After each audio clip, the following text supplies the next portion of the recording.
Tem 4 pessoas. Acho que aparece aqui do lado, né?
É underline, eu acho.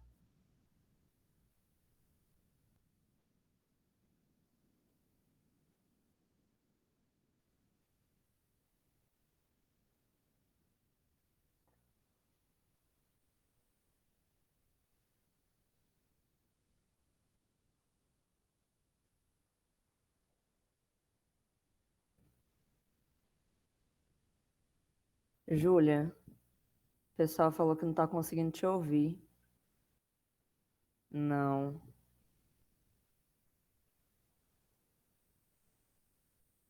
Eu tô te ouvindo.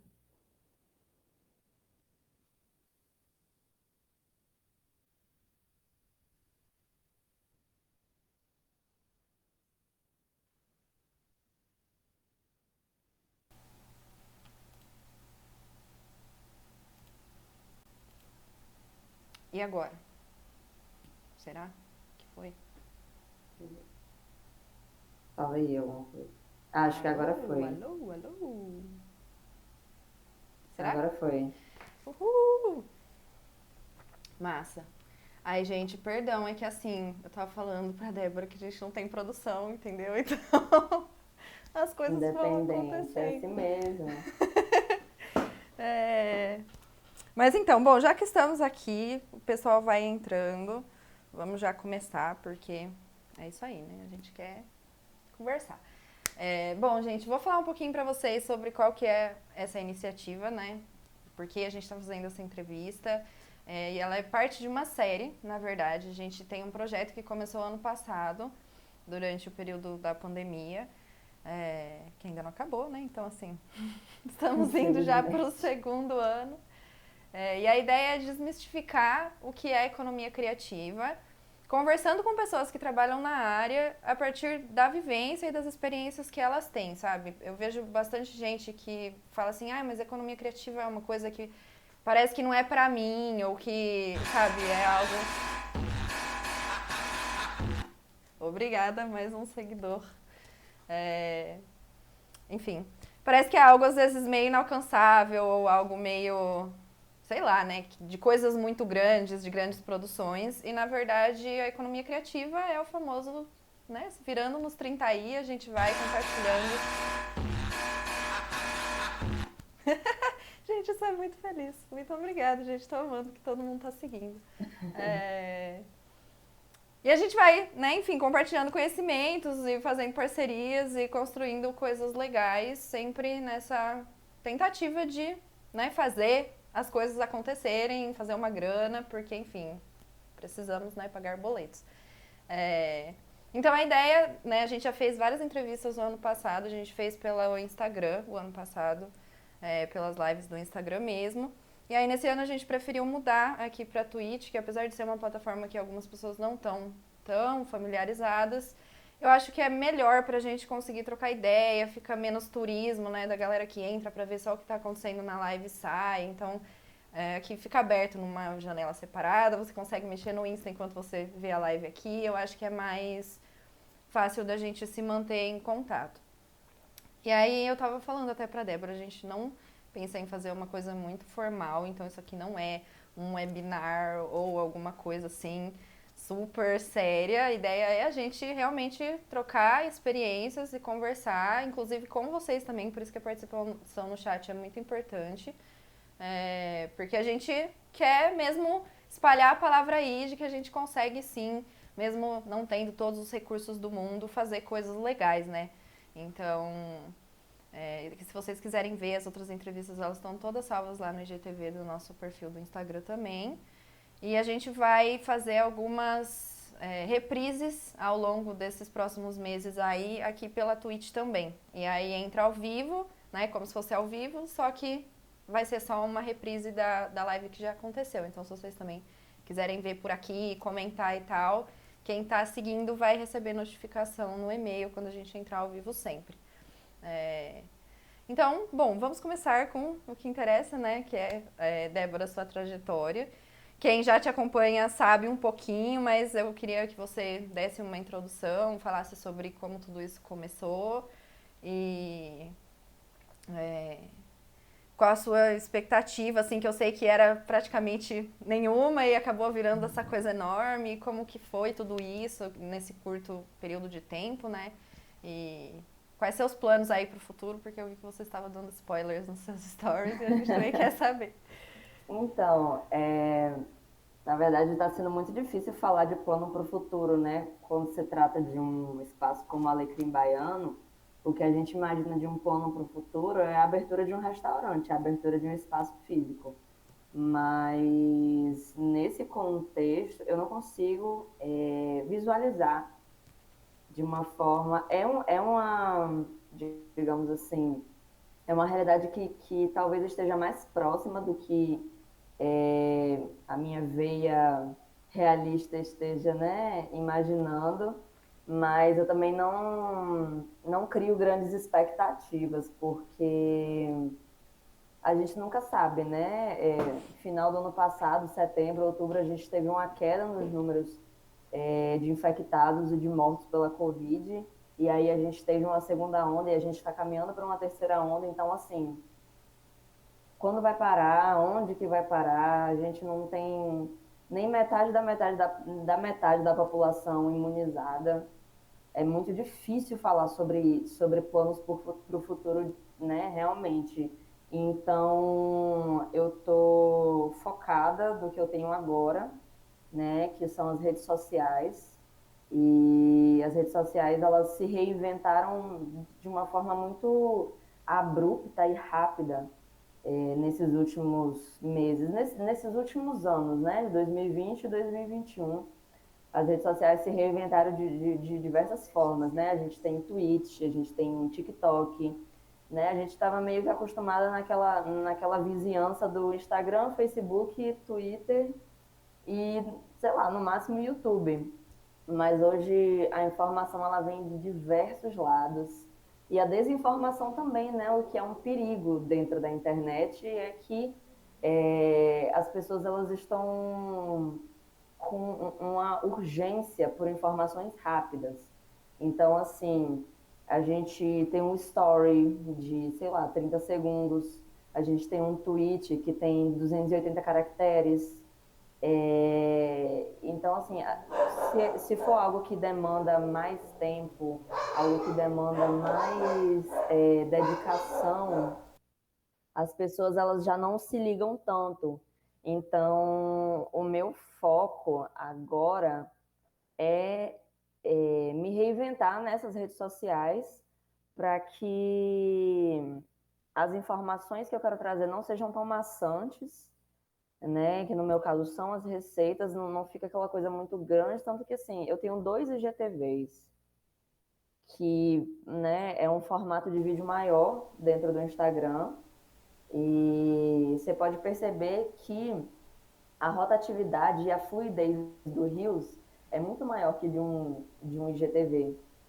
Então, às vezes, eu quero trazer alguma receita, digamos assim, mas ela tem um grau de complexidade que eu prefiro postar no feed com a legenda do que postar um IGTV. Porque são várias coisas envolvidas, é tudo muito independente, eu faço tudo sozinha, entendeu? Então, assim, para legendar um vídeo de, sei lá, 2, 3, 4 minutos, é um pouco assim,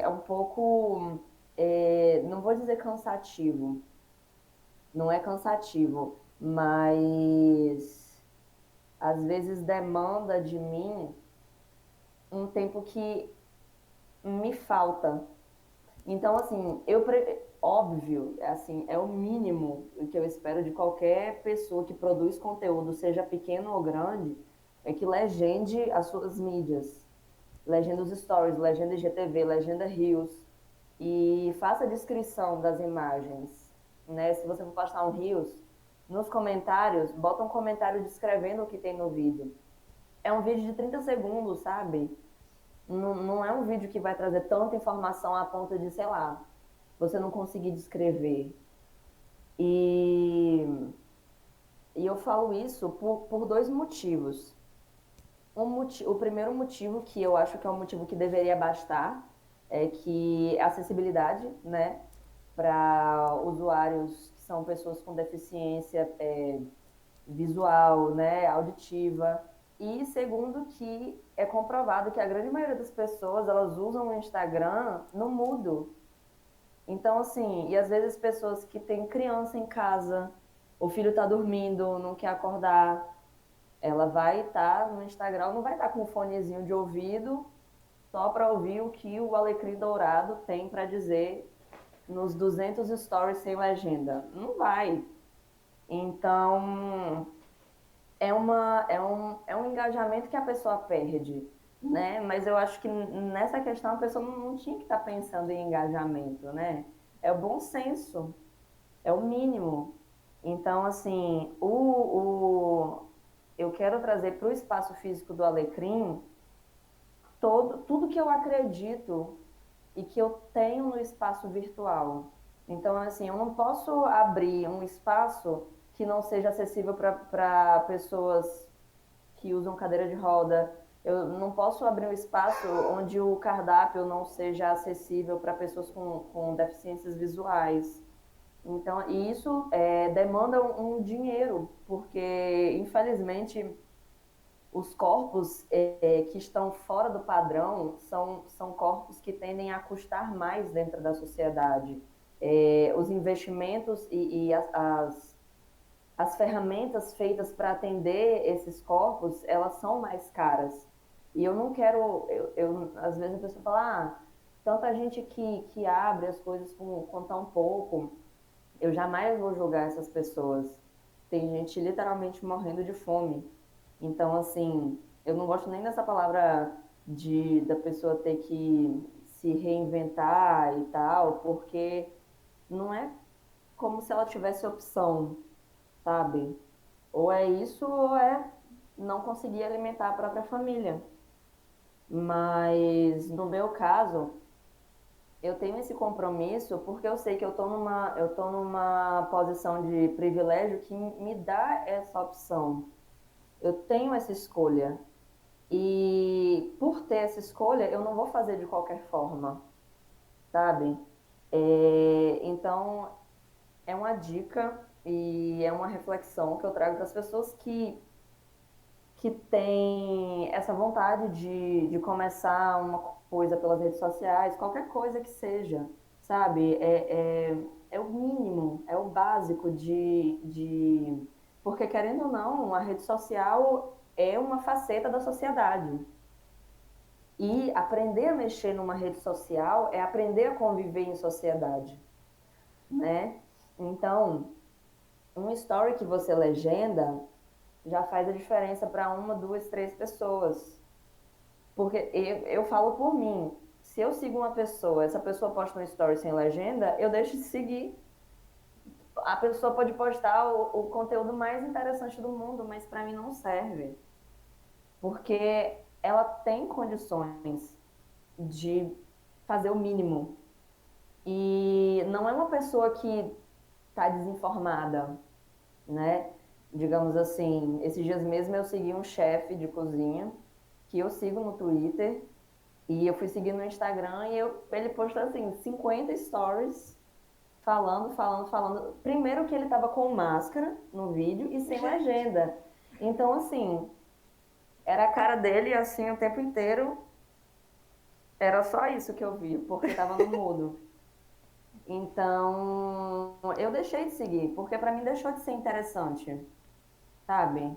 Deixou de ser interessante. Então, para quem quer empreender, para quem quer usar as redes sociais, são pequenas coisas que fazem uma diferença assim gigantesca, assim, gigantesca.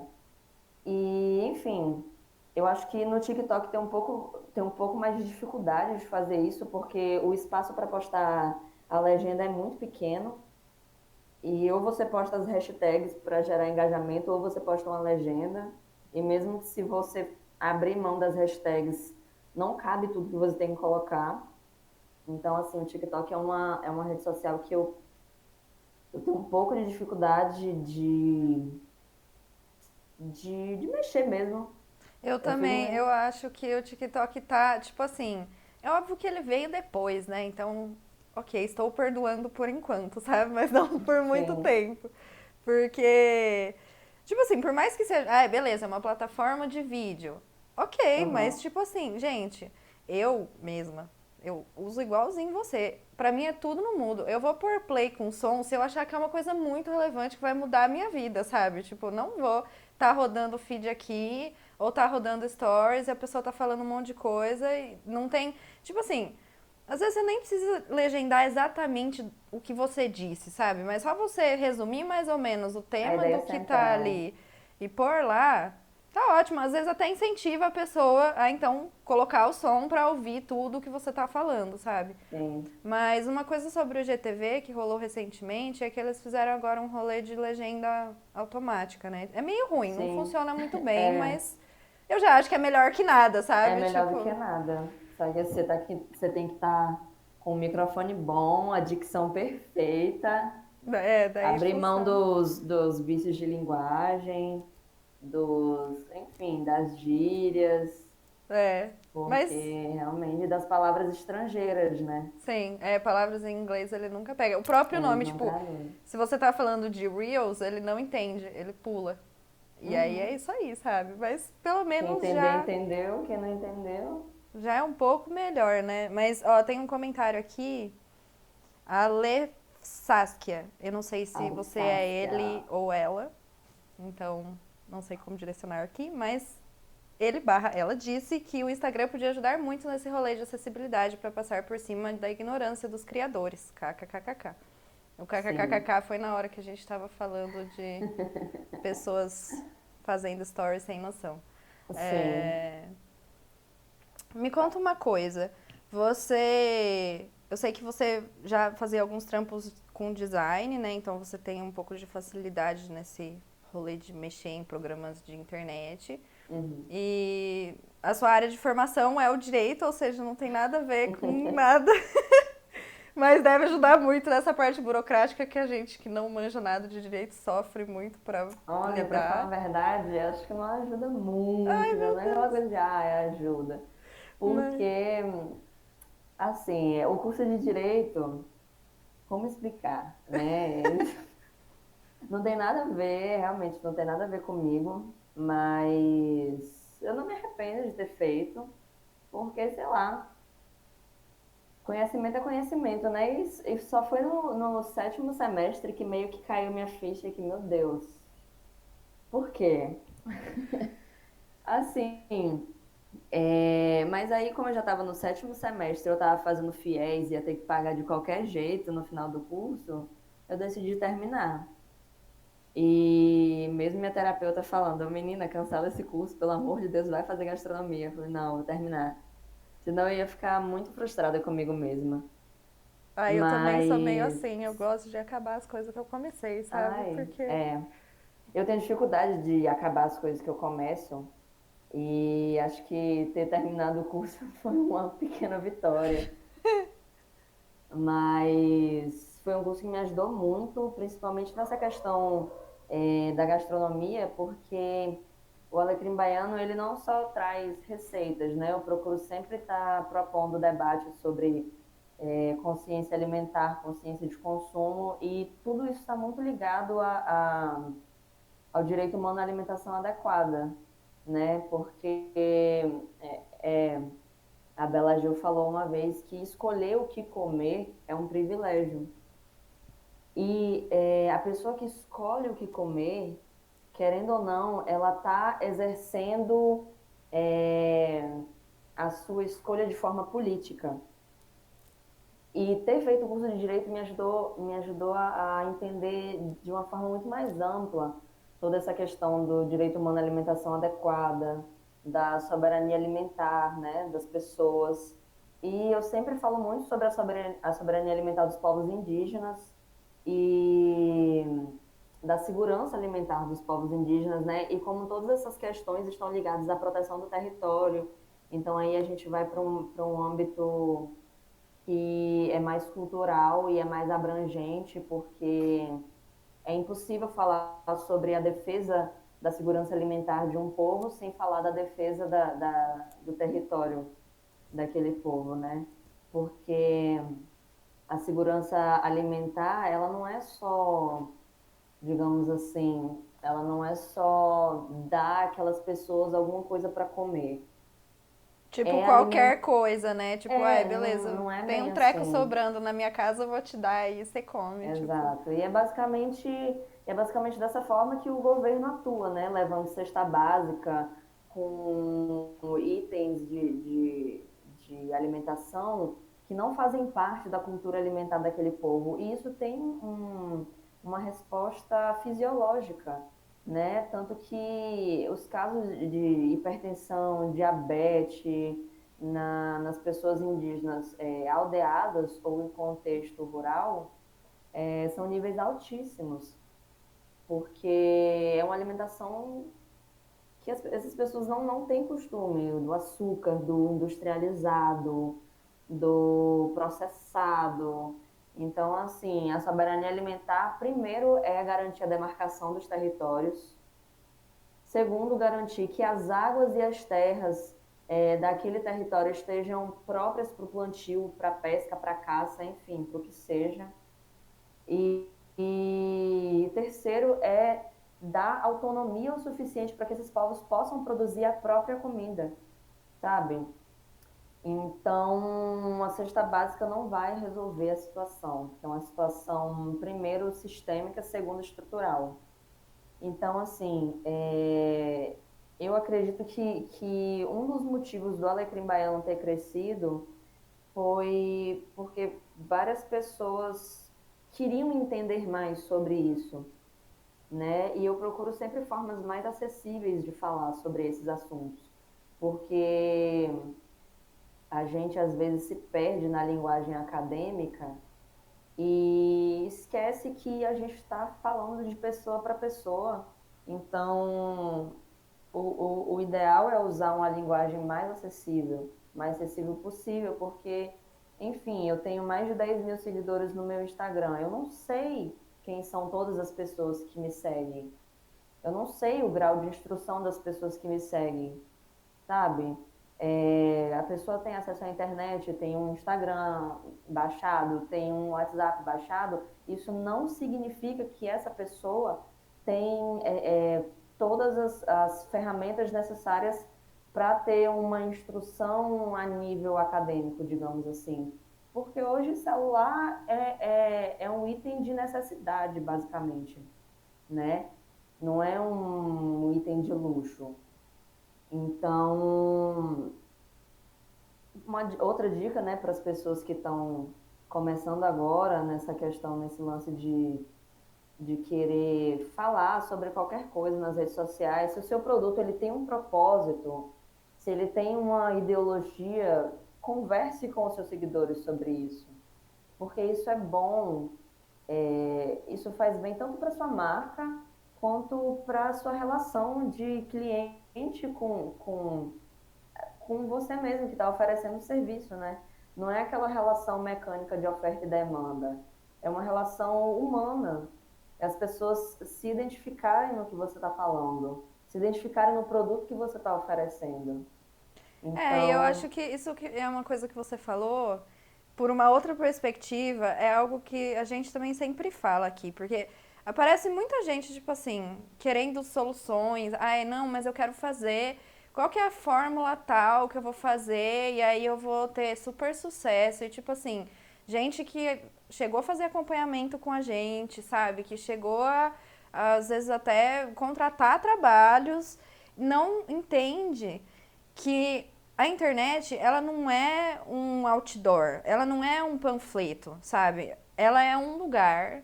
Quem falou isso foi a Iggy. A Edun, você conhece ela, o trabalho dela? acho que não. Nossa, depois procurem no Depois você me Instagram manda. todo mundo que tiver aí na live, gente. É Igyebun.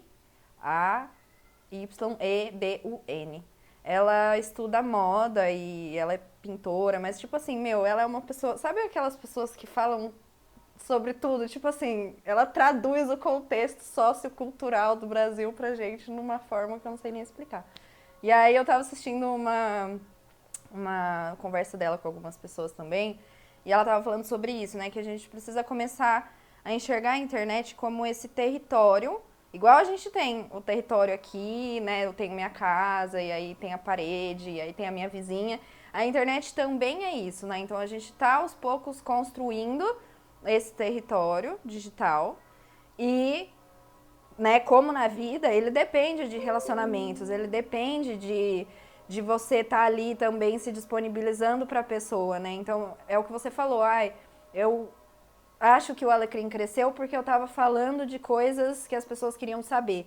E é isso, tipo, eu nunca vi você fazendo anúncio de nada, de coisa que fosse, sabe? Era sempre essa ideia de estar compartilhando um conhecimento, uma sabedoria sua e usando essa ferramenta Twitter ou Instagram para chegar nesse objetivo final, né? Então, é tipo assim, vamos imaginar que na vida tem o panfleto, e na vida também tem as relações. As duas coisas existem. Então não é que você não pode fazer anúncios e falar sobre o seu trabalho de uma forma mais direta. Você precisa, inclusive, fazer isso.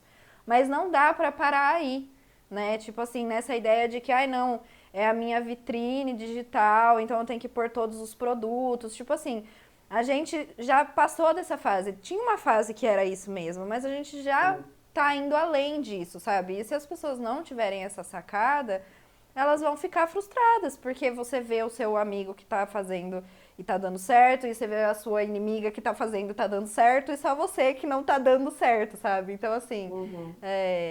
não é sobre ficar contando, ai, quantos likes, ai, não, meu Deus do céu, não deu engajamento. Tipo assim, gente, nada disso importa, na verdade, sabe? O que importa é você tá colaborando com as pessoas acham que a coisa que você fala é importante pra vida delas de alguma forma, sabe? Porque meu, nessa onda agora que o povo tá, né, de esse Instagram vai sumir, que todo lugar você vê o povo compartilhando isso, tipo, não vai sumir se o que você fala, as pessoas querem saber, elas vão continuar indo atrás de você. Vai sumir se você tá reproduzindo uma coisa vazia e que não agrega nada para a vida das pessoas, porque a gente chegou num ponto que tem tanto perfil falando de tanta coisa que a gente precisa começar a dar uma reduzida, sabe? Tá todo mundo aí Sim. cansado, a gente não aguenta mais, então muita informação não é o que a gente quer informação relevante, né? Então é o que você falou, precisa ser algo relevante e também algo que agrega na vida da pessoa e também algo que traz uma informação rápida, porque você não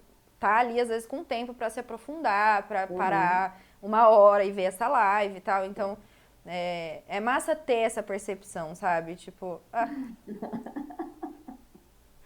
ele gosta, gente, de desfilar para as câmeras. Então eu acho massa, porque você tem a perspectiva prática disso, que é algo que, meu, eu já cansei de falar e as pessoas às vezes não entendem, sabe? Tipo, e é isso, você não é uma pessoa que tem formação na área. Você não é uma pessoa que, putz, foi estudar o marketing digital para saber como fazer a melhor estratégia de Sim. comunicação, não sei o quê. E o seu trabalho tem relevância, sabe? Então é muito sobre esse rolê. É, vamos trazer comentários aqui do pessoal. Ó. A Nica, é isso mesmo, mandou um coraçãozinho roxo. Muito obrigada, Nica. E a Juro Belbas escreveu assim: entender sobre sazonalidade, que a Débora também aborda no Instagram, do Twitter, foi um passo muito importante para compreender mais sobre a soberania alimentar. E aí depois a Lei comentou sobre o gatinho que passou aqui. É, vamos Mas aproveitar essa então. questão da sazonalidade é um exemplo do que é pequeno, que pode ser feito e que faz diferença. Porque, por exemplo, nem todo mundo tem condições de ter um pedaço de terra para plantar a própria comida. Isso é uma realidade de milhares de Principalmente nos brasileiros, grandes centros urbanos, né? principalmente. Mas a sazonalidade, ela seria você que vai numa feira, você que vai num supermercado, dá uma atualizada antes para saber quais são as frutas e as hortaliças da estação daquele mês. Porque, primeiro, você vai garantir uma fruta, uma hortaliça com menos agrotóxicos e mais barato, né? Então, assim, eu sei que muita gente que mora em cidade grande está acostumado a ter todas as frutas do supermercado o ano inteiro. Só que, sei lá, talvez dos 12 meses do ano, 9 meses desse ano você vai estar comendo veneno puro, porque o agropop tem que injetar veneno na sua comida para poder produzir ela o ano todo. Porque as pessoas realmente se acostumaram com esse modelo, que é um modelo assim estrutural. Ele veio desde 1945, com o final da Segunda Guerra Mundial, onde a galera estava assim morrendo de fome no mundo inteiro, naquele cenário pós-guerra surreal. Então, os caras grandes, né, Rockefeller, Ford, eles entraram com tudo com a Revolução Verde, que de verde não tem nada. Usaram o Brasil, o México e a Índia como laboratórios de experiência. Tipo, tem terra o suficiente, bora plantar um monte pegar uma terra gigantesca para plantar uma coisa só. E a gente enfia remédio nessa plantação e dá para esse povo aqui mesmo. É país emergente, ninguém liga se o povo morrer. Então, o Brasil, como sofreu isso de uma forma muito mais direta, a gente sofre as consequências disso até hoje. E a gente tem uma bancada ruralista que tem uma carta branca do governo, onde, ok, vamos liberar mais 500 agrotóxicos por dia, né? Então, a sazonalidade é aquela gotinha de consciência que a gente pode ter, né, no meio disso tudo. Óbvio que não vai fazer a diferença no mundo, mas é a sua consciência, sabe? É, é, é o seu consumo ser mais consciente, né? E quando você fala de relevância, isso cabe para tudo, porque não é relevância no sentido de é um assunto muito culto, muito rebuscado, que as pessoas precisam saber. Pode ser entretenimento, sabe? Você se propõe a fazer um perfil de comédia, você vai fazer vídeos de comédia, qualquer coisa, entretenimento. As pessoas elas precisam se identificar. Elas precisam estar ali por um motivo, né? Porque, vai, a gente tá no Brasil, a gente quer rir. A gente quer rir. Então, assim, é, a gente tem um cenário de novos comediantes que tá muito fresco, tá muito legal, tem humor para todos os tipos de gosto, né? E assim, é um humor mais consciente, é um humor que não precisa ofender ninguém para ser engraçado, porque realmente quando você ofende uma pessoa já deixa de ser piada, já deixa de ser brincadeira. Quando você ofende a existência de uma pessoa. Então, qualquer coisa básica, assim, gera relevância. porque é a forma como você escolhe fazer também, né? É a forma como você usa o seu espaço para dialogar com as outras pessoas por meio da comédia. Então, assim, é sobre isso. É sobre isso. Ó, temos comentários, gente. Vamos lá. Os tomates só agrotóxico, que ódio. Isso é triste mesmo, gente, porque eu amo tomate, isso que é o pior. Uma decepção. Brisa Mendes disse, o capitalismo.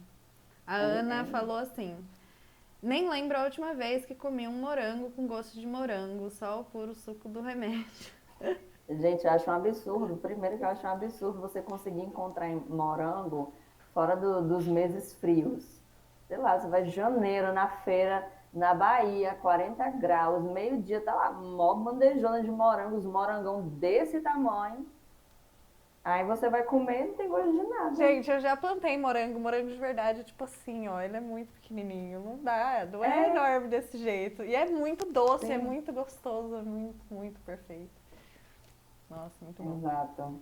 Gente, só contextualizando para quem não entendeu da sazonalidade, é uma série que a Débora faz no Insta lá do Alecrim Baiano, que ela sempre posta quais são os vegetais, as frutas e os legumes que estão na época, sabe? O famoso tá na época de tomate? É isso.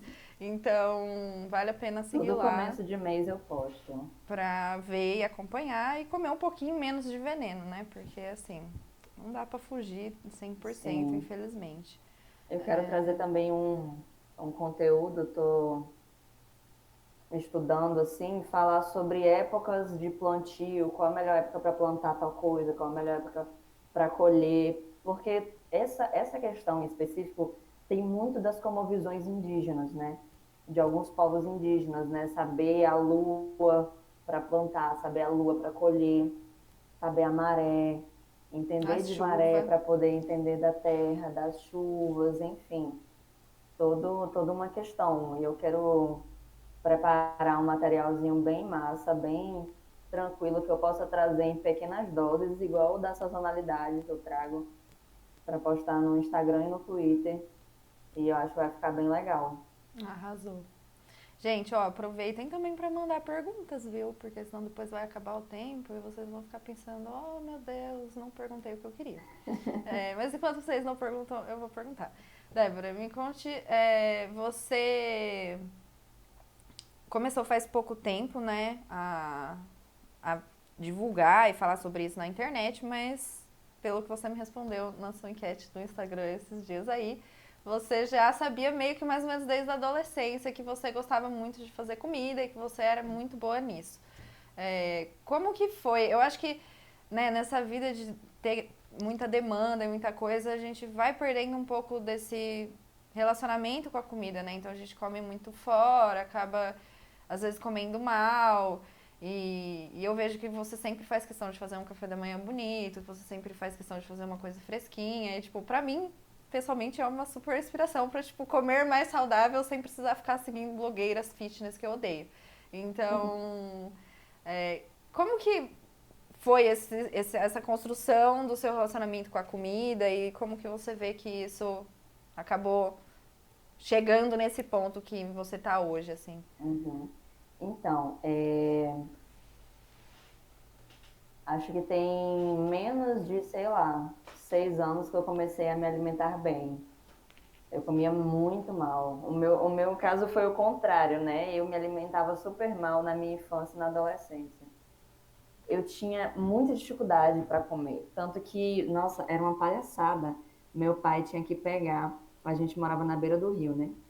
Meu pai tinha que pegar o prato, me levava para dentro de qualquer barco que tivesse atracado no porto. E eu só comia assim, tinha que ser criativo para poder me fazer comer. Nossa, era muito chato. Sabe poste de iluminação que tem uns furos no meio, uns buracos assim? Ficava eu de um lado, meu pai do outro. Aí ele passava a colher no meio do furo para eu poder comer. Gente, era bizarro. Era bizarro. Eu era péssima, péssima para comer. Só que eu sempre comi assim uma comida muito boa dentro da minha casa. a comida da minha mãe, da minha avó, da minha tia, dos meus tios, enfim, de todo mundo, que na minha casa todo mundo cozinha muito bem. E aí, quando eu sonhava com aquela coisa de McDonald's, de, ai, que eu nunca tinha comido na minha vida, né? Acho que a primeira vez que eu comi McDonald's eu tinha, sei lá, uns 13, 14 anos. É, eu também, acho que eu tinha 16 anos quando eu comi McDonald's a primeira vez. Por aí, eu sonhava com aquilo, aí eu comia, aí a primeira vez que eu comi, nossa, foi ótimo, não sei o que, comer pizza, adorava comer pizza, hambúrguer, todas essas besteiras. Só que aí foi passando um tempo e aí eu fui ficando enjoada porque tudo tem o mesmo gosto. É tudo a mesma coisa, assim. Óbvio que um hambúrguer artesanal é outra coisa, né? São outros 500. Mas todas essas coisas de fast food, não sei o quê, até porque eu nunca tive muito acesso. Quando eu morei no Rio de Janeiro, que eu tive mais. Então, quando eu morei no Rio de Janeiro, eu já tinha mais consciência das coisas e eu já era mais chata para comida. Eu sou insuportável. Eu não gosto de comer fora de casa, porque eu tenho a tendência a ficar frustrada por comer uma comida pior que a minha. Eu acho um absurdo sair de casa para comer uma comida, para pagar por uma comida pior que a minha. Então, e aí eu me tornei essa pessoa insuportável que eu sou hoje, mas muito feliz com minha alimentação. E eu criei o Alecrim Baiano, o Alecrim Baiano tem 1 ano e pouquinhos meses. E não sei, surgiu mesmo, eu estava conversando com minha namorada, falando que, assim, era início de pandemia, as aulas tinham sido, estava, né, naquele modelo remoto, e eu sempre fui muito, digamos assim, quero fazer tudo, não gosto de ficar parada, odeio ficar parada. E eu acho que se você segurar a minha mão, eu não consigo falar, porque eu só consigo falar assim. E, e aí eu conversei com ela e criei, assim, por uma questão de me aliviar, né, ter aquele espaço para eu postar minhas receitas e aprender também com outras pessoas e compartilhar experiências. Só que aí cresceu muito rápido e é isso que tem aí hoje. Óbvio que eu não levo mais da forma que eu levava antes, porque antes eu postava quando eu queria, quando me dava vontade. Hoje eu tenho um compromisso, não é essa coisa pensando em engajamento. É sobre sentir que as pessoas precisam entender sobre isso, entender sobre aquilo, umas pequenas coisas, e falar sobre, né? Então eu tenho um compromisso com esses perfis que no início eu não fazia ideia que um dia eu pudesse ter. Mas a minha relação com comida hoje, ela não é assim, perfeita, mas ela já é 80% do que eu idealizo, sabe? E morando em cidade pequena é mais fácil, porque eu sei de onde vem minha comida, aqui tem uma feira que é muito boa, eu consigo achar muita coisa. E, enfim, então assim, se você tem mais de 20 anos, sua alimentação é horrível, sua alimentação é uma merda, calma, que ainda tem esperança. Ainda a salvação. Ainda tem esperança. É, E é isso, gente. Não tem nada melhor do que uma comida fresquinha, uma comida caseira. Não tem fast food que barre. Esses Não dias mesmo mesmo. eu fui em Teixeira, que é uma cidade aqui do lado, né? É uma cidade assim, maior. Tem 300 mil habitantes, eu acho. Aqui é uma Alcobaça tem menos de 30 mil. E eu tava com fome e eu quis comer um Bob's. Meu pai ficou revoltado. Eu falei, gente, se eu tô saindo da minha casa para comer em outro lugar, eu vou comer num lugar que eu sei que vai ser ruim. Eu não vou ter nenhuma expectativa quebrada de chegar num, Pelo restaurante menos vou caseiro. Aí eu gastar uma não, fortuna, né? Pelo menos economiza e pronto. sei lá, R$ 14. Chegar em casa eu como direito. E, enfim, foi isso. Débora, me ajuda aqui que o meu coisa fechou. Eu perdi algumas mensagens do chat. Então eu lembro que alguém tinha perguntado sobre carne do futuro. E aí essa mensagem sumiu pra mim. Tem aqui, a Aleph Saskia perguntou, o que vocês acham da carne do futuro? Assim, eu nunca comi. Eu também não. E se os deuses me abençoarem, eu nunca vou comer. Porque eu acho que é assim, só mais um advento do capitalismo para vender, basicamente, né? Porque a gente tem tantas opções boas de carne vegetal, né, entre aspas. A gente tem, sei lá, você pode fazer um hambúrguer de feijão preto maravilhoso, você pode fazer um hambúrguer de brócolis, de grão de bico, de couve-flor. Aí você vai fazer uma coisa extremamente industrializada que eu não faço ideia do que vai naquilo, uma coisa assim, pra mim, um alien. E pra E mim ainda é super caro, não né? Pelo rola. menos os E lugares que eu caro, tô vendo é super caro. e caro. Brisa falou, criança interiorana sonha no McDonald's. Eu também fui, comi na adolescência. É isso, gente. A criança interiorana queria aquela caixinha do McLanche feliz, com vários brinquedinhos da Turma da Mônica E dentro. batata, milkshake, sorvete, comer tudo de uma vez, depois Tudo, passar mal. tudo. E assim, uma das questões que me fizeram querer aprender mais a cozinhar foi isso de morar numa cidade interior e não ter acesso a coisas que tem em cidades maiores. Então, sei lá, eu queria comer um brownie, não tinha aqui, eu fui e aprendi a fazer. Eu queria comer um cookie, eu fui e aprendi a fazer. Então, parte muito disso também, né? Mas é uma coisa bem eventual. Deixa eu ver. Pedro falou, nunca comi Mac. Olha, amigo, não tá perdendo nada, não. Nada mesmo, economize seu dinheiro. Nathalie Oliveira falou, super entendo a Débora. Também odeio sair pra comer comida pior que a minha. Gente, mas não é. Não é um sentimento assim. Nossa, uma vez eu fui no shopping Teixeira. Eu pedi um yakisoba. A yakisoba veio com cebola, cenoura e Brócolis. repolho roxo só. Nem Não tinha nem brócolis? brócolis, não Gente. tinha brócolis. Aí era um miojo assim, um shoyu, uma coisa assim, e era uma bandeja desse tamanho. Era uma bandeja gigante. Nossa, chega, me deu uma vontade. Cada garfada era uma lágrima que escorria. Eu fiquei muito triste, velho. Porque, sei lá, eu entendo que a gastronomia, a cozinha, é uma área que dificilmente vai falir. Então, eu entendo as pessoas que querem empreender nessa área, porque o retorno é rápido É, tipo, todo mundo tem que comer, e né? Não tem como. todo mundo tem que comer. Ai, meu Deus, o que aconteceu? Fui eu que travei? Oh my god.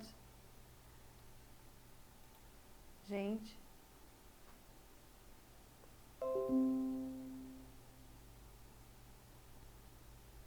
Nossa.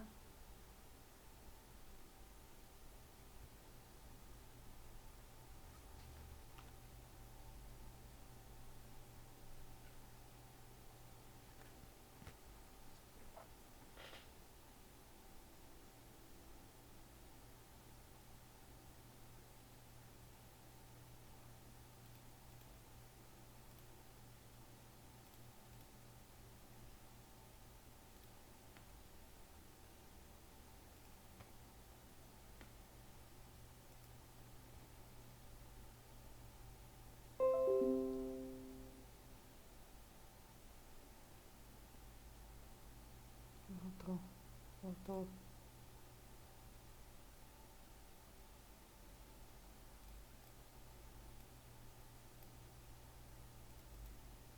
Gente, socorro, voltamos? Desculpa, pessoal, caiu. Voltamos. Bota o seu rostinho aqui do lado do meu de novo. Espera aí. Eu acho que os. Deixa eu ver. Ah, é, tem que ir mais pra baixo. É, pronto. Ai, gente, perdão. Não, calma, acho que é um pouquinho mais pro lado. Acontece. Pra cá, ó, pra cá, ó, pra cá, ó, pra cá, ó. Pra- Ih, Não, um pouquinho mais pro lado. Direito, seu lado direito. Aí, agora tá bom. Show. foi? A última coisa que eu lembro foi que você tava falando sobre dificilmente coisas que têm a ver com comida vão fechar porque todo mundo precisa comer. Sim, eu falei no finalzinho que tem muita gente que abre com pensamento de empreendedor e não com pensamento de cozinheiro. E assim, a pessoa que come uma comida ruim, ela vai comer aquela comida uma vez. Ela não vai voltar para comer de novo. Ela não vai indicar para os amigos, ela não vai postar nas redes sociais. você tá fazendo um serviço para o seu negócio, né? Então, gente, e agora? Tinha outras mensagens, só que eu atualizei aqui na hora que caiu e perdi tudo. Não, ó, calma, eu acho que eu tenho algumas aqui. Tinha a Nath perguntando se você pensa em abrir um restaurante. Eu acho que ela chegou um pouquinho depois, porque você falou isso no comecinho da live, mas Aham. dá pra já ir respondendo. O Pedro disse que então ele tem esperanças, porque ele estava assistindo a live comendo besteira, se ele tinha que se preocupar.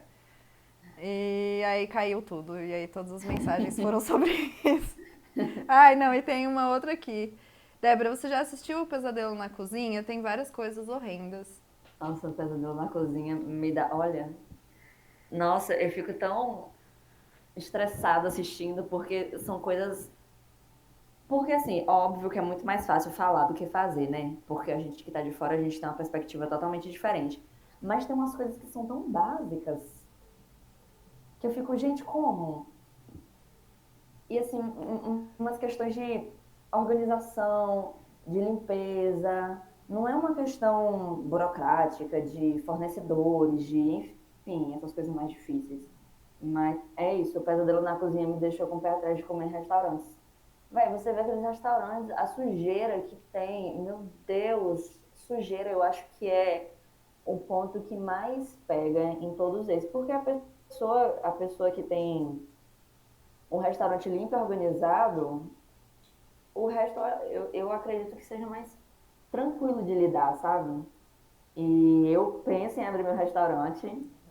Eu tô colocando, né, tudo no papel direitinho para ver como é que vai ser feito, porque também não quero abrir de qualquer jeito, foi o que eu falei no começo. E eu lembro do episódio que a mulher fez uma horta na calçada no meio da rua. Ô, gente. Ela colhendo ora pronobis, toda mijada de cachorro. Ai, que horror! Ai, gente, eu não tenho coragem de assistir esse negócio, eu acho que eu nunca mais vou comer. Eu lembro de um único episódio que eu assisti, foi um episódio que o Jacan só vomitava, assim, num balde no meio da cozinha. Eu fiquei, não, eu não vou continuar me submetendo a isso, não. Chega, não vou assistir. Ai, gente, é triste, viu? Mas é a realidade de muitos estabelecimentos. E eu fico pensando assim, ah, ele vai lá, reforma, dá um treinamento para a equipe, mas uma equipe suja e desorganizada vai ser uma equipe suja e desorganizada. Infelizmente, e eu acho que um dos meus maiores medos abrindo um restaurante é equipe. Porque eu tenho essa tendência, que é horrível, não façam isso em casa. Eu tenho essa tendência horrível de querer fazer tudo sozinha. Porque na minha cabeça eu vou fazer melhor do que outras pessoas. Eu tenho essa dificuldade de passar o bastão para outras pessoas. E eu vou ser muito chata quando eu for contratar pessoas, porque é muito difícil, mas é muito difícil saber, até no processo seletivo, se a pessoa tem, né, essa questão da organização, etc. Porque, óbvio, que parte muito da sequência de serviço. Eu já trabalhei em restaurante, mesmo que eu tenha trabalhado como garçonete, todo mundo do restaurante inteiro tinha que saber todas as sequências de serviço de todas as áreas, salão, bar e cozinha. Então, muito parte da sequência de serviço, mas eu também não acharia legal se meu funcionário fizesse as coisas porque está sendo obrigado a fazer, no modo muito mecânico, muito robô de fazer as coisas, porque não é não é essa a minha ideologia, não é esse o meu projeto. Eu quero pessoas comigo que sejam tão apaixonadas quanto eu, sabe? E, enfim, eu acredito que no começo eu vou estar querendo fazer tudo sozinha, até porque eu não vou ter condições de contratar pessoas no começo. Vou estar pagando primeiro as coisas que eu comprei para o restaurante, mas acho que vai dar tempo de pensar direitinho nisso aí. Ah, eu tenho fé que é sempre possível achar pessoas que pensam parecido com a gente, que aí dá pra confiar, pra tipo, Sim, ok, eu confio em você pra resolver isso pra mim, sabe? Então, não perca suas esperanças, porque realmente não dá pra fazer tudo sozinha, isso sim, é uma não, não coisa é isso. impossível, principalmente em restaurante, né? Que é Uhum. trampo pra todo lado. É, Débora, você já tem uma ideia do cardápio da Alecrim Baiano? Tenho. Eu já tenho uma ideia, mas eu não vou dar spoiler. Ai, meu Deus. Mentira, talvez eu dê um spoilerzinho. Eu não vou, eu, assim, eu não vou trabalhar com refeições muito grandes. Eu vou trabalhar com pratos mais únicos para dar a oportunidade, sei lá, você tá com uma mesa de 6 pessoas. Nem todo mundo vai querer comer a mesma coisa. Então, e também se cada um pedir um prato, todo mundo pode provar vários pratos diferentes, sem precisar comprar todos os pratos de uma pessoa só. Então eu quero trabalhar com isso. E óbvio que o Alecrim Baiano ele vai ser a união perfeita entre a cozinha tradicional, pela qual eu tenho um respeito assim imenso, e a cozinha contemporânea. E eu acho que é meio que minha marca, sabe? Conseguir conciliar os dois sem desrespeitar a minha cultura. É, Então, esse é o spoilerzinho da noite. Deixa eu ver. Onde eu mando meu currículo pro Alecrim Baiano? Pode mandar na DM, gato. Pode mandar. Vamos conversar. Se você quiser, assim, quando eu abrir, fazer um trabalho voluntário, eu não vou reclamar, não. Eu vou estar precisando. Eu vou estar precisando. Débora, você prefere cozinhar coisas salgadas ou doces? Salgadas. Gente, confeitaria. Quando eu era mais nova, um pouquinho assim, que eu assistia MasterChef, eu ficava, gente, se a pessoa cozinha, por que ela tem tanto medo de confeitaria? Confeitaria é um pesadelo. Confeitaria, olha, São muitas coisas que pode dar errado, né? são muitas coisas que eu acho que são mais coisas que podem dar errado do que coisas que podem dar certo. Sério, porque eu acho que a comida salgada, ela tem aquela coisa mais do feeling, né, do tempero. Enfim, a cozinha, a confeitaria, ela é uma coisa mais regrada. Você tem que ter um controle de medidas, de tempo, de Temperatura. forno, sei lá, às vezes você tem que saber até entropia de fogão e de forno e, gente, é muito exata para minha cabeça, eu acho, a confeitaria. O cara tem que Envolve um ser número praticamente demais. químicos, né, pra fazer o bagulho. Eu fui fazer um bolo ontem. Foi ontem? Não, antes de ontem. Fui fazer um bolo antes de ontem e, gente, parecia que eu não sabia partir um ovo. Eu me sentia assim, eu olhava a receita, aí eu lia, aí eu relia. E chegou no final que eu ainda errei o negócio e a massa saiu pesada. Enfim, eu ainda quero postar a receita desse bolo, mas eu ainda vou acertar o ponto dessa massa para ela ficar fofinha, não ficar pesada, porque se você for lá embaixo pegar uma fatia daquele bolo e jogar na sua parede, vai quebrar. Se você tem alguma construção aí que está precisando de uma bola de demolição, pode vir aqui em casa pegar uma fatia de bolo. Se você conseguir cortar sem quebrar sua faca. Mas eu vou postar, gente, porque ficou muito gostoso depois que saiu do forno. Mas aí depois que endureceu, foi difícil.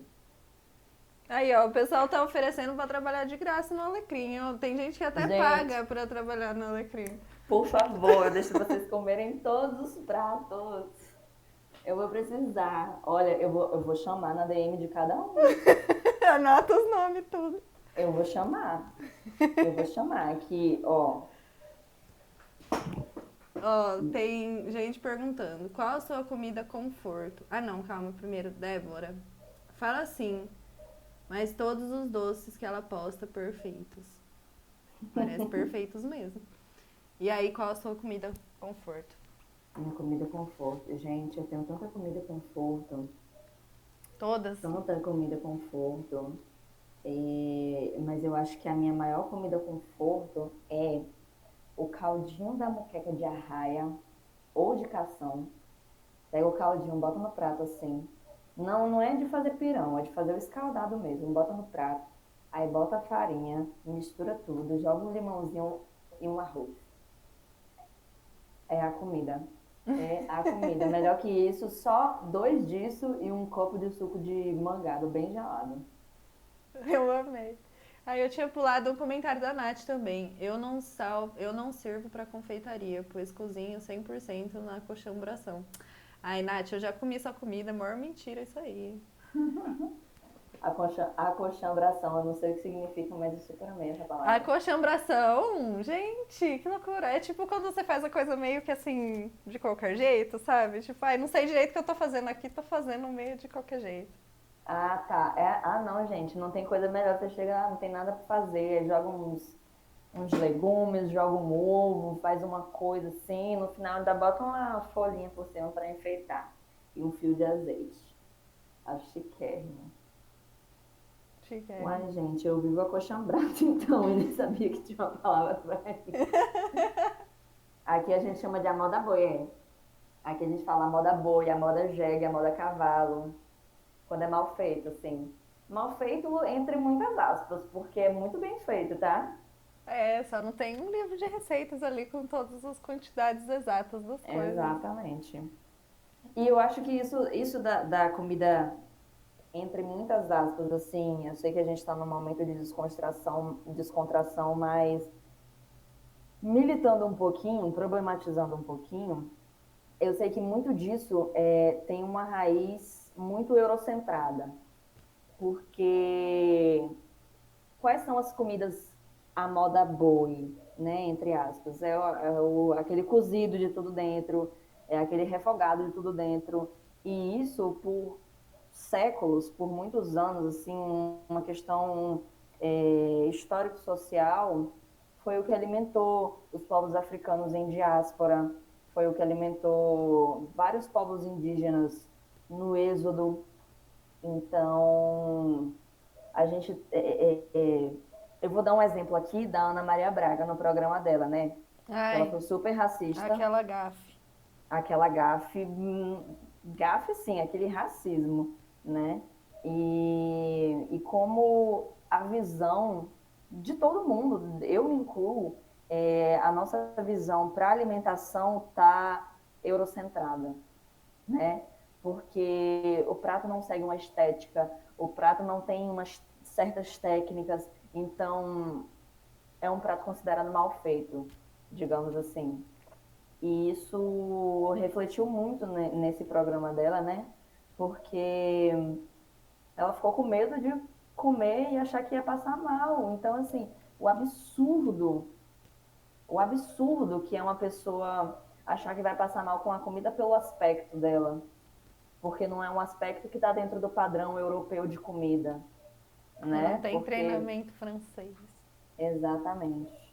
Então, assim, a pessoa acha super ok comer o escargot, que é literalmente um caramujo, nada contra, eu tenho muita vontade de provar. Acha super ok, acha lindo, acha chiquérrimo, é caro, mas acha aquele prato daquele chefe nojento ou que vai passar mal, mas enfim. E ela nem comentou nada disso depois. Ela se redimiu em algum momento por isso? Não, né? Não que eu tenha visto. Falaram que ela pediu desculpa, mas Nem depois que vi. inventaram desculpas, né, ninguém morreu. Fiquei muito desapontada com a Ana sobre aquele comentário, vindo de uma pessoa que trabalha há anos com a cozinha. Assim, não é uma pessoa sem informação, gente. É uma pessoa com assessoria, é uma pessoa com advogados, é uma pessoa com uma equipe de psicólogos, é uma pessoa que tem uma equipe gigantesca por trás e que tem anos e que tem um trabalho que é referência para muita gente, sabe? Eu achei assim feio, achei feio e qualquer cobrança para ela eu acho pouco ainda. Sopa de tubarão, podre de chique, porque é irlandesa, mas comida queniana vai te fazer passar mal. Patético, é isso? Exatamente. Ela se redimiu igual a bunda. Não, porque eu Sim, lembro que no dia da entrevista com a Lumena, depois ela fez todo um pronunciamento e tal, não sei o quê, sim, né? aham. Mas nesse rolê da comida eu nem vi ela comentando nada. Eu até procurei no dia seguinte para ver se ela tinha falado alguma coisa, mas eu não vi nada. Eu também. Também não achei. Ai, gente, ridículo, né? Eu fico pensando, gente, a mulher tá ao vivo todos os dias falando de comida há mais tempo do que eu tô viva, eu acho, sabe? Tipo, eu não sei quanto Sim, tempo que ela tá ao vivo, mas é muito tempo. é muito tempo. E como que ela ainda não aprendeu isso, né, gente? É o Tipo, básico, sabe? A pessoa não precisa ter doutorado em relações étnico-raciais para entender e respeitar a comida de uma cultura diferente. É o básico.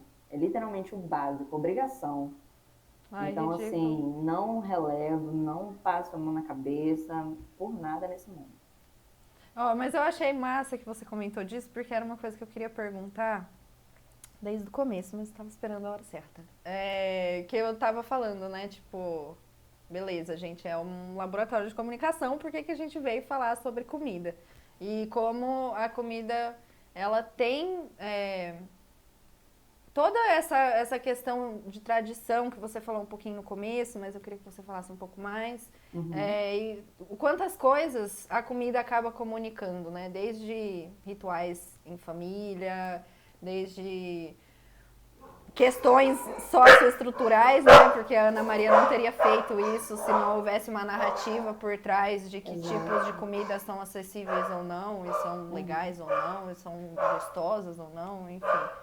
É, e sobre como você percebe isso no seu trabalho e, né, você falar aí que é a minha marca fazer essa união das duas coisas, mas não é uma questão de marca de tipo, aí é um branding, né? É uma coisa do que você quer comunicar através desse trabalho que Isso, você faz. exato. Então, enfim, o que você tiver para falar sobre isso é mara. É, assim, a questão do ritual, ela é muito palpável, né? Porque a comida, ela tem toda uma comensalidade envolvida, né? A comensalidade, ela é tudo que envolve o ato de comer. Então, na minha família, tudo se converge à cozinha. A cozinha é o coração da casa. E eu aprendi isso desde cedo. A casa onde eu nasci tem uma cozinha assim enorme, enorme que dá com um quintal no fundo. Então, assim, é tudo muito estratégico, porque no quintal era onde minha mãe matava galinha, era onde minha mãe tratava peixe, era onde meus tios chegavam com carregamento de peixe do mar. Então, tudo se converge à cozinha, né? E isso vai muito das nossas crenças de que tudo que toca aquele alimento, até aquele alimento chegar no nosso prato, tem uma energia. E emana uma energia que, de uma forma ou outra, a gente vai acabar consumindo, né? Então, desde o momento da pesca até chegar no cais, descarregar o barco, levar o peixe para dentro de casa, limpar, tratar, preparar e até chegar no seu prato para você comer, é uma cadeia, sabe? E eu cresci num lar onde todas as pessoas envolvidas nessa cadeia são pessoas da minha família. Tudo isso eu presenciei muito de perto. Eu imagino que na grande maioria dos lares, as pessoas têm contato com quem prepara e quem serve apenas. E eu não. Eu, né, assim, hoje minha família tem uma roça, a gente planta algumas coisas, a gente colhe. Então, assim, a gente sabe quem plantou, a gente sabe quem regou, a gente sabe quem colheu, quem tratou, quem trouxe para casa, quem preparou e quem serviu para você comer, entendeu? E quando eu falo sobre soberania alimentar e território, eu falo muito sobre isso também, porque o território, ele pode ser a parte marítima que envolve isso, entendeu? O território não é um pedaço de terra. O território envolve muito mais. O território envolve diretamente essa questão da comensalidade. Porque, por exemplo, para o povo Pataxó, que é o meu povo, vários rituais envolvem a comida e envolvem os frutos do mar. Agora, é muito difícil e até surreal que as pessoas esperem que todo indígena se alimente da mesma forma. Até porque nem todo indígena tem acesso ao mar. Nem todo indígena come caça. Nem todo indígena tem aipim, tem milho, enfim. São mais de 300 povos. As pessoas não têm o direito de esperar que a gente coma a mesma coisa. Olha, eu falo assim do meu povo, Pataxó. A gente tem Pataxó aqui no extremo sul da Bahia, que é litoral, e a gente tem Pataxó também em Minas Gerais. Então, assim, esse povo Pataxó de Minas Gerais já não se alimenta da mesma forma que eu me alimento aqui e que outros parentes aqui do litoral se alimentam. Então, se você tem essa diversidade de alimentação dentro do mesmo povo, imagina num contexto de 305 povos, sabe? Então, e também tem a questão, outra coisa que eu queria falar sobre também, que tem a ver com o assunto, é as pessoas que saem, chefes não indígenas, que saem dos seus municípios e entram nos interiores e vão nas aldeias e vão nas comunidades quilombolas e se apropriam de uma receita, se apropriam de um ingrediente que é sagrado àquele povo, como por exemplo as pimentas baniwa, as formigas do Alto Rio Negro, do povo Yanomami, do povo baniwa. Então, eles levam para o restaurante 3 estrelas deles no Sudeste e fica por isso mesmo, sabe? Então, aí as pessoas me perguntam: ah, Débora, como eu quero ser um chefe, eu quero fazer uma comida indígena, como fazer essa comida sem ser um babaca, basicamente? Primeiro de tudo, que você não pode esquecer, e você não pode deixar o seu cliente esquecer que aquela comida tem uma origem, que aquela comida não faz parte da sua cultura, mas que está ali com todo o respeito, com todas as homenagens prestadas. E se você é um chefe grande, se você tem uma cozinha que tem condições de levar pessoas indígenas para a sua cozinha para fazer esses pratos, não tem por que não levar. Não tem por que você sair como o autor daquela receita, sendo que você não é. Então, assim, o Brasil é um país muito jovem, o Brasil tem 521 anos, né? Num contexto, assim, uma cronologia histórica, o Brasil é um país muito jovem, e para a gente estar esquecendo a origem das coisas, sabe? Para a gente estar chegando e falando: ah, moqueca é comida baiana, moqueca não é comida baiana. A cultura baiana, a cultura nordestina, a cultura brasileira não caiu do céu. Ela é uma colcha de retalhos, onde a cultura indígena e a cultura da diáspora africana predominam mais. Então, a moqueca é o casamento dessas duas culturas, digamos assim.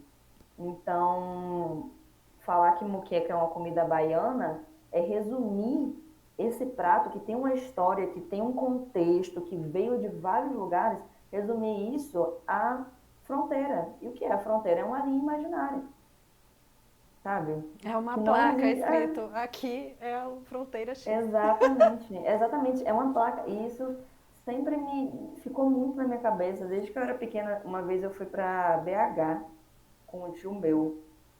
E eu quis parar no meio do caminho para tirar foto do lado da placa de divisa de estado, Bahia e Minas. E eu fiquei, cara, eu tô com um pé na Bahia, eu tô com um pé em Minas e nunca entrou na minha cabeça, não, porque não faz sentido. Sabe, a partir daqui é outro órgão administrativo, é outro estado, são outras competências, são outras atribuições, enfim. E a fronteira é isso, né? A fronteira faz isso. E a fronteira não existia quando a muqueca foi criada, né? Porque a gente não consegue datar de quando é a muqueca. Porque a muqueca, o nome muqueca, ela vem do moqueado, do moquém, que é uma ferramenta criada por indígenas para assar os alimentos na folha de bananeira, suspensa sobre o fogo, e aí fica aquele caldo dentro, né? Dentro da folha de bananeira, com o peixe, ou a caça, ou enfim, as hortaliças. E ganhou a roupagem da diáspora africana quando os africanos que foram escravizados chegaram aqui e trouxeram o dendê, trouxeram o quiabo, trouxeram a banana. E hoje a moqueca é a moqueca. Então, assim, falar que a moqueca é baiana, a moqueca não é baiana. Outra coisa que é um absurdo também é falar que. Eu já falei isso, tá, gente? Tô aqui pagando minha língua aqui. Ah, a moqueca baiana é a moqueca de verdade. Não existe isso. Toda moqueca é moqueca. Primeiro que moqueca não tem estado. E existem vários tipos de moqueca e tudo é moqueca, gente.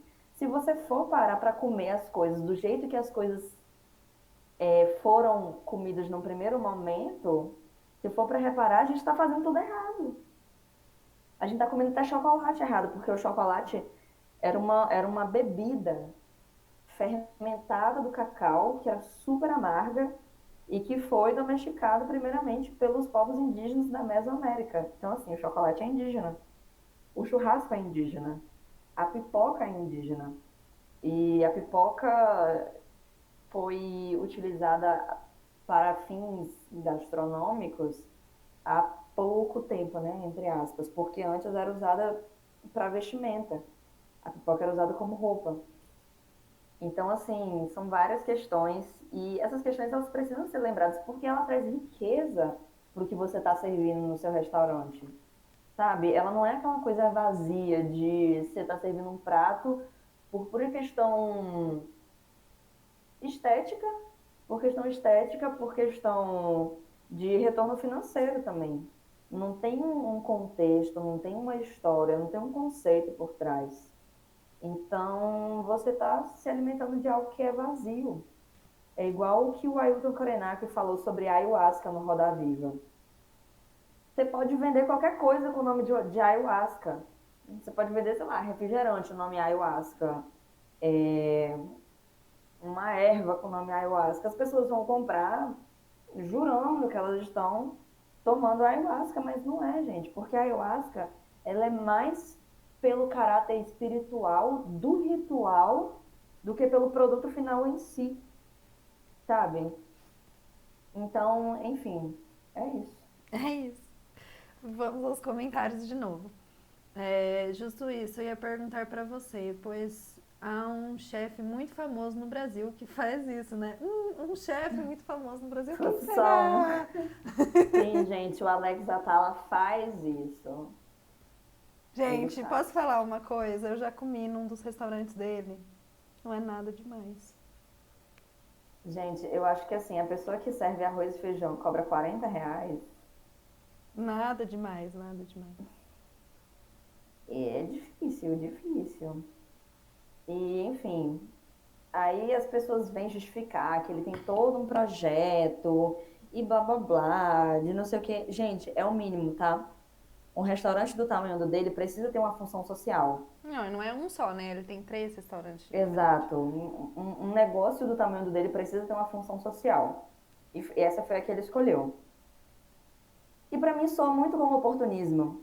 Para mim é muito, digamos assim, aquele. Ele é a cara do white savior, da pessoa que, ai, olha como eu ajudo essa comunidade, Estou preciso ser fazendo essa coisa canonizado. revolucionária e É, mostrando essa iguaria, gente, pelo culinária. amor de Deus. Primeiro que num dos primeiros contatos que ele teve com um dos povos, ele levou um monte de tranqueira, um monte de embalagem plástica, e a galera, tipo, olhando pra cara dele assim, e aí depois na outra visita que ele foi lá, tava tudo cheio de lixo. E aí ele, ai meu Deus, eu fiquei muito desapontado, porque eu cheguei lá e tava tudo cheio de lixo. Bicha, sério? O que você queria da Gente, minha isso é filha? puro suco do colonialismo. Os brancos chegaram aqui, aí falaram, ah, sai todo mundo dessa terra que a gente quer botar umas coisas aí, a gente vai desmatar para poder pegar madeira e depois a gente vai pegar essa área para fazer latifúndio. Aí, quando os indígenas começaram a sair, começaram a morar na cidade, ué, indígena na cidade? Mas pode, indígena de iPhone? Mas pode indígena de Hilux? Ai, meu Deus, que ódio. Então, enfim, a narrativa branca se contradiz o tempo inteiro, né? E se afoga na própria colonialidade. A Nath falou, lembrei do... E a baunilha do Cerrado, Sim, colonialismo puro. sim, e tem, olha, eu não vou falar nomes porque eu já trabalhei com essa mulher no restaurante lá do Rio de Janeiro, mas tem essa mulher que ela é de São Paulo e ela é referência na coquetelaria brasileira clássica e assim, ela se diz assim, a bruxa dos drinks, alguma coisa assim, não Ai, meu lembro Deus. direito. E aí ela tem um bar que fica no MASP, que se chama A Baianeira. Tem algum baiano na cozinha? Não. Mas enfim. Os drinks dela são inspirados nas garrafadas medicinais dos povos indígenas. A gente já tem um ponto muito problemático daí. Porque ela é uma pessoa que nem disfarça. Ela nem disfarça. Ela vem pra cá, ela viaja pra cá, e aí ela sai catando um monte de coisa. Aí ela tem drink com casca de jurubeba, copaíba, com ervas medicinais e blá blá blá. São coquetéis de bem-estar, não sei o que, não sei o que. E é todo um discurso tão tilelê, né? Tão vibes, que não me desce. Não me desce. É apropriação pura, porque a mulher tem títulos, tem, enfim, várias honrarias por conta disso, e é coisa que mães e pais indígenas fazem e fizeram durante a vida inteira, sabe? Que são as garrafadas medicinais. Provavelmente muito mais gostoso, inclusive, do que o que ela tá fazendo ali. Sim. Ai, Porque, gente, essas gente, pessoas não têm e é tudo muito vergonha. vazio, sabe? É tudo muito vazio, porque tudo, toda questão cultural se perde. Você tá tomando um drink que, gostoso e tem carqueja. É tudo que você sabe sobre o drink, sabe? Agora você chega numa casa de uma família indígena, de uma família do interior, você toma aquilo, são outros 500, sabe? Porque tem um contexto que não precisa nem ser falado. Às vezes a pessoa tem um cardápio e tem várias observações. Não, porque essa bebida veio de onde, não sei o que, não sei o que, não sei o que. Aí tem um texto desse tamanho explicando o conceito daquela bebida. E são coisas que, se você for tomar e consumir de pessoas que produzem isso numa escala assim da comunidade e numa questão de ser uma herança de família, uma herança cultural, você não precisa falar essas coisas, porque o contexto é autoexplicativo. Ai, é triste essas coisas, né? Por Sim. que as pessoas são assim? Tipo assim, inventa seu próprio rolê, sabe? Pelo amor de Deus. Gente, a comida, ela te dá tantas possibilidades, sabe? E, e aí as pessoas acabam ficando mal acostumadas e acham que não precisa comprar de uma pessoa indígena. Ah, vou comprar um filtro dos sonhos. Aí vai comprar de qualquer pessoa. Filtro do sonho é uma ferramenta de um povo indígena específico. Não é qualquer pessoa indígena que pode estar fazendo, porque realmente tem questões espirituais atreladas àquele objeto. Então, assim, aí a pessoa, vou tatuar um filtro do sonho, vou comprar um filtro do sonho, vou comprar um cocá. Ai, meu Deus. O pessoal fica pior. Então, assim, não tem problema em comprar, porque várias pessoas realmente, várias comunidades, vários povos, eles se sustentam pelo artesanato. Mas é a questão da consciência, né, de saber de quem comprar. Então, na cozinha também tem muito isso e muito, muito mesmo. Em todos os espaços, né, eu acho. Que Sim. essa colonização segue acontecendo, né? Inclusive Uhum. na nossa mente, que eu acho que é o pior lugar. É o que eu real. Gente, estamos chegando no finalzinho da nossa live, então se você quiser perguntar alguma coisa, não perca a sua oportunidade.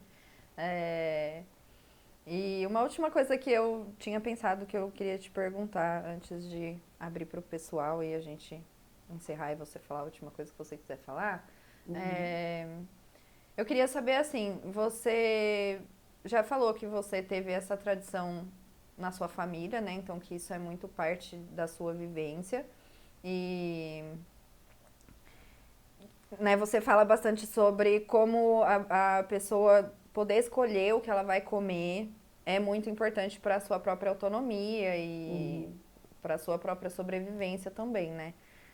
Como você acha que, além do rolê da sazonalidade, que é algo que você já incentiva, como você acha que a gente conseguiria pressionar de alguma forma para que essas coisas efetivamente começassem a mudar, né? Para além do tipo, vamos sabotar, comprar tal produto, vamos, tipo, Uhum. como que é, sei lá, como que a gente evolui essa discussão, sabe? Como que a gente Sim. avança nesse rolê? Porque eu vejo muito isso que você tava falando, sabe? Muita coisa superficial de gente que quer pagar de, eu sou cool, e aí vai lá e só rouba uma coisa que Uhum. ela nem sabe como funciona, nem pra que é.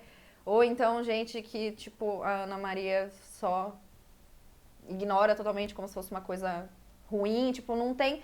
Falta respeito, o óbvio é isso, mas assim, como que a gente avança nessa discussão, sabe? Eu sempre fico pensando soluções, né? Então, não Então, sei. é uma discussão muito cíclica, né? Ela perpassa por várias questões. E eu acho que a principal delas é o discurso da reforma agrária. Não adianta nada, fazer nada, gente, não adianta fazer nada se a gente não reforçar o discurso da reforma agrária.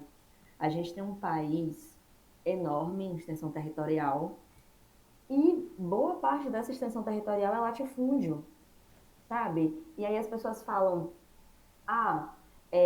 o desmatamento está acontecendo porque as pessoas comem carne. Não é tão simplista assim. Se aquele lugar não tivesse sendo desmatado para colocar gado ou para colocar soja, ia estar sendo desmatado para fazer qualquer outra coisa. Porque o inimigo real é o capitalismo, é o latifúndio, sabe? Então, o que eu sugiro que a gente faça como indivíduo, além de reforçar a política da reforma agrária, é pesquisar mais, consumir mais de produtores pequenos, de agricultura familiar, do MST, consome mais dessa galera e menos no supermercado, sabe? Vai mais na feira e menos no mercado, porque, ok, uma pessoa fazendo isso não vai fazer a diferença, mas sei lá, numa cidade pequena como a minha, se 15 pessoas deixarem de ir no mercado da avenida para ir para a feira, que é a mesma distância, já vai fazer uma diferença, entendeu? Não é questão de, vai boicotar o pequeno comerciante. Não tô falando em pequeno comerciante, estou falando de supermercados de rede Smart, estou falando em Pão de Açúcar, estou falando de Zona Sul, estou falando dessas coisas, entendeu? O supermercado pequeno é para a gente comprar um produto de limpeza, para a gente comprar um produto de higiene básica, para a gente, enfim. Então, assim, apoiar os menores, sabe? Porque além de ser uma alimentação muito mais saudável, que vai te garantir, assim, uma melhora em relação a tudo, né? Tanto físico quanto espiritual. Porque a sua consciência de consumo vai estar mais alinhada ao que você acredita, né? Eu acho Então, acho que é que basicamente isso. faz muito sentido. Eu sempre tento fazer essa mesma prática, né? E aí é tipo assim, gente, o capitalismo é sobre o quê? Dinheiro. Então, assim, a gente tem que saber o que a gente vai fazer com o nosso dinheiro, sabe? Se você tá Exato. dando o seu dinheiro lá pro milionário que não tá nem aí pra você, você vai sofrer as consequências disso, sabe? Não tem, Sim. tipo, como você ficar isento também da sua responsabilidade sobre todas essas coisas, né? Oi, Ai, que bonitinho. bobinho. Coitado. Quer uma atenção. Bonitinho. Oh, temos perguntas. Falando sobre. Ixi, eu não tô conseguindo. Falando sobre drinks. Recentemente você postou sobre uma vontade de levar drinks ao alecrim baiano. O que você tem pra falar sobre isso pra gente? Então, eu. Porque assim, o branco que do branco que se aproveita da gente, a gente tem que aproveitar dele o máximo também. Então, quando eu trabalhei com essa mulher, eu aprendi muita coisa. Muita coisa. E assim, coisa que ela cobra caríssimo para ensinar para as pessoas. Então, eu quero postar no Alecrim curiosidades e também receitas, colocando essas curiosidades em prática, porque, gente, eu acho que a gente tem que ser mais democrático em relação ao conhecimento, sabe? A pessoa te cobrar R$ 70 para te ensinar a fazer uma caipirinha, eu acho pesado. Não desmerecendo, né, a pessoa que estudou, que, enfim, coletou todos aqueles conhecimentos para poder juntar e trazer para você. Só que eu quero trazer de forma gratuita. Eu vou postar no Alecrim, eu estou estudando um pouco sobre isso. Também preciso fazer o mise en place dos drinks também, porque tem algumas coisas que precisam estar prontas para quando eu começar a postar, porque tem umas receitas que vão levar, sei lá, fermentação de manga, fermentação de mangaba, fermentação de graviola. Aí até o mise en E place é legal postar, porque é uma coisa que eu acho, sei lá, eu pelo menos não faço nem ideia de como é que funciona. sim, para a gente meio que sair do óbvio da caipirinha de limão Tahiti, sabe?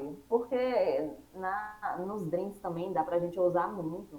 Dá pra gente unir elementos do doce, do salgado, enfim, dos temperos, várias coisas.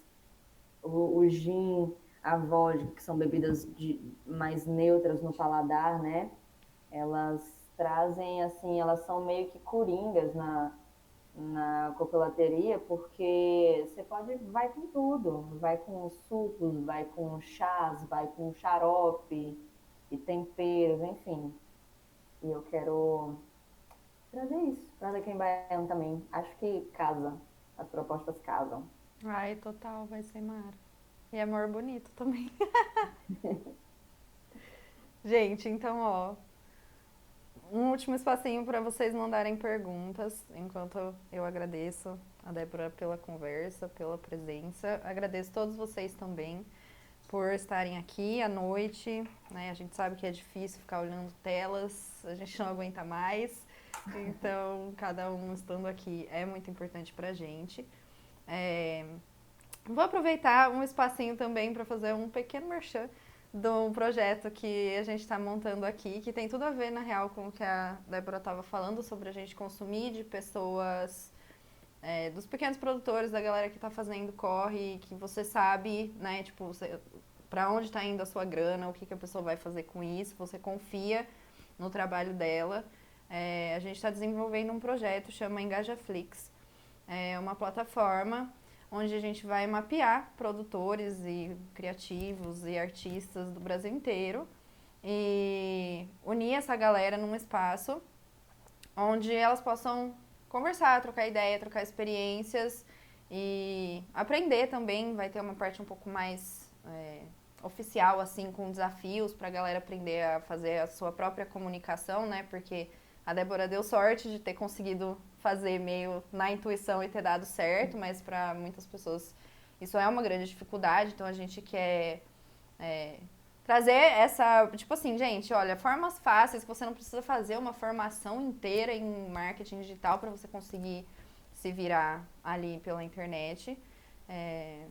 A gente ainda está finalizando alguns detalhes antes de começar a divulgar, mas se vocês seguirem o nosso Insta lá, que é CTV_Lab, você vai receber atualizações e é bem essa proposta, sabe? De tipo assim, gente, vamos então a gente se junta aqui e a gente tenta se fortalecer, sabe? Porque se for esperar as pessoas resolverem ajudar a gente, resolverem fazer as coisas, a gente vai definhar esperando, sabe? Então a ideia é que a gente se fortaleça e que a gente consiga construir um futuro um pouco mais sustentável aí, eu não gosto muito dessa palavra, mas um futuro um pouco mais sustentável no sentido de, tipo, a gente consegue viver e a gente consegue morar e a gente consegue comer e fazer isso de uma forma saudável para todo mundo, né? Então, fiquei feliz com a sua resposta porque abriu um super espaço para falar isso que eu já queria falar agora no finzinho.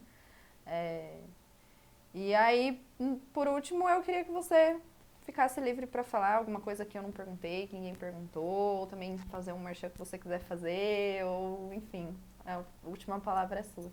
Eu acho que eu falei bastante, eu falei tudo que eu queria falar e falei de uma forma muito espontânea, assim, foi muito descontraído, que às vezes esses formatos de live, que eu recebo alguns convites, tem toda uma questão mais formal, é uma questão mais séria, né?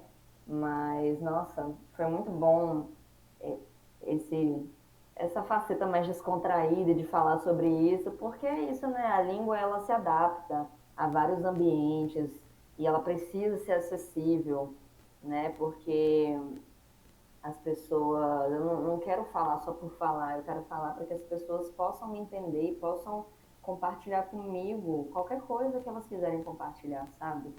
Eu amo, sei lá, postar qualquer coisa e as pessoas me mandam, aqui a gente faz de tal forma, blá blá blá. Ou então, pessoas, quando eu posto alguma receita muito tradicional, esses dias mesmo eu postei ensinando a fazer o cuscuz com o prato e o pano, né? E recebi várias mensagens da galera falando, minha avó fazia assim, que nostalgia, não sei o quê. E, enfim, o Alecrim Baiano, ele tem me proporcionado, eu não consigo nem mensurar o que ele tem me proporcionado, porque tem sido muito legal, tem sido muito bonito compartilhar e aprender também com outras pessoas, com os meus seguidores. E, enfim, o meu muito obrigada aqui pelo convite e foi muito massa, eu adorei. Obrigada a todo mundo que veio e que mandou perguntas e que interagiu com a gente no chat. E é isso que eu queria falar. Obrigada. Bom, vamos então aos comentários do pessoal. Foi incrível, foi uma delícia, amei, amei, amei. Gente, muito obrigada. A gente vai fazer outras com outros convidados, então se você ainda não seguiu, toca um funk aí pra gente, segue e vai acompanhando lá, principalmente pelo Insta, tá? Porque por aqui é assim, na hora que fica ao vivo, se você tá seguindo, você recebe uma notificação, mas às vezes você não tem tempo, você não conseguiu se planejar, então é massa acompanhar lá no Insta mesmo ou no Twitter também, que a gente atualiza mais frequentemente. Daí a Jurubelbas falou: foi ótimo o papo, além de ter sido super importante e interessante. Ai, gente, muito obrigada. É bem importante pra gente fazer isso, né? Tipo, usar os espaços Sim. que tem aí disponíveis, são ferramentas gratuitas, né? Que a gente vende os nossos dados em troca de poder usar elas. Mas